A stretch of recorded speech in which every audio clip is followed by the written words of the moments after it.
Welcome to Luca is a Billionaire, where the only thing I invest in is your answers.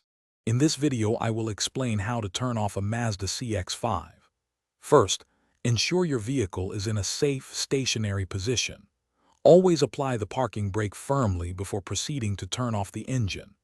This guide will walk you through the simple, correct steps to power down your Mazda CX-5, ensuring all systems are properly disengaged. We'll cover the standard procedure, accessory power, and some helpful tips for a smooth shutdown every time. To turn off your Mazda CX-5 engine, first make sure your vehicle is completely stopped and the gear selector is firmly in the park position. Then, simply press the engine start/stop button located on your dashboard one time. You should hear the engine cease operation, and the engine indicator lights on your instrument cluster will extinguish, confirming the engine is off. It's a straightforward process designed for ease of use. After the engine is off, you might still have accessory power, like the radio or power windows.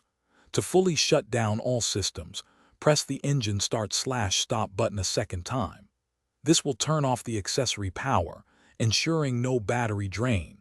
Always confirm that your headlights, interior lights, and infotainment screen are completely off before exiting the vehicle. This helps preserve your battery's life and ensures a complete shutdown. Before you leave your Mazda CX-5, always remember to take your key fob with you. The vehicle will often alert you if the key is left inside. Double-check that all windows are fully closed and the sunroof is shut to protect your interior from the elements. Finally, press the lock button on your key fob and listen for the confirmation beep or light flash, indicating your vehicle is securely locked. These simple steps ensure peace of mind. Thanks for watching and please subscribe. It's the best investment you'll ever make.